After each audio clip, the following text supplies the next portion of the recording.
जब बच्चे छोटे होते हैं ना, तो छोटे छोटे बच्चों की इच्छा पूरी कौन करता है? ये खिलौना चाहिए माँ, तो माँ दिलाती है।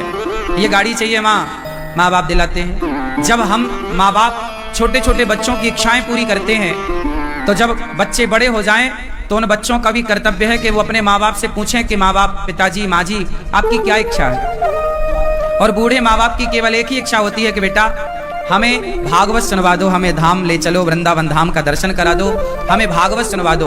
और जो बेटा अपने माँ बाप को भागवत सुनवाते हैं वो सैकड़ों यज्ञ का पुण्य प्राप्त कर लेते हैं। माँ बाप की खुशी ही हम सबकी प्रसन्नता है, खुशी। तो आप सब मैया के पुत्रों का बहुत बहुत साधुवाद, धन्यवाद कि इन्होंने अपने एक अच्छे पुत्र होने का कर्तव्य पूरा किया। और माँ ये जो पुण्य का कार्य कर रही हैं, भागवत सुन रही हैं, इनसे आप सबकी 21 पीढ़ी तरनी है। जब भी कोई आप शुभ कार्य करते हैं ना, तो वह शुभ कार्य हमारे केवल हमें ही नहीं मिलता। देखो, जब आपके घर में भंडारा होता है, कोई भी त्योहार, तीज आए, कोई भी उत्सव आए, बेटे का जन्मदिन आए, फला फला, तो पहले के जमाने में क्या होता था? पहले के जमाने में भंडारा समझते हैं ना, भोजन, सबको निमंत्रण करते हैं रिश्तेदार गांव। तो पहले जब भंडारा होता था ना, तो सभी लोग पत्तल में खाते थे। दोना पत्तल समझते हैं ना, पत्तल में परोसा जाता था।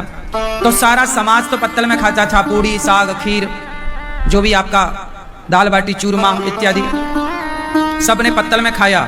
फिर क्या हुआ, वो पत्तल फेंकी जाती थी कहीं गांव के बाहर किनारे, तो उस पत्तल में बचा हुआ जूठन गांव के कुत्ते खाते थे, हाँ या ना? उस गांव क्षेत्र के सारे पक्षी जाकर के वहां बैठते थे, और जब भी कोई भंडारा होता था और पत्तल फेंकी जाती तो पूरा पक्षी टूट पड़ता था। कुत्ते सारे गांव के, पक्षी सारे गांव के, मतलब क्षेत्र के वो पक्षी जितने वहां आसपास हैं, सारे पक्षी, सारे कुत्ते, और जो गाय बैल घूमते फिरने वाले, वो सब जाके वहां अपना अपना हिस्सा लेते हैं, नहीं लेते? बात सही है ना? आप जब एक भंडारा करते हैं तो उस एक भंडारे से केवल एक व्यक्ति का पेट नहीं भरता, आप केवल गांव के लोगों को भोजन नहीं कराते, गांव के पशु पक्षी भी आपके उस अन्न से तृप्त होकर के आशीर्वाद देते हैं। तो वो सबकी तृप्ति का फल किसे मिलेगा? उस व्यक्ति को जिसके द्वारा वह शुभ कार्य किया गया। तो जैसे अन्नदान है, सबका पेट भरता है, ऐसे आप भागवत सुनने आए हैं तो ये भागवत भी क्या है? ये भी दान है। हमारी मैया श्रीमती धापू मैया ये क्या दान कर रही हैं?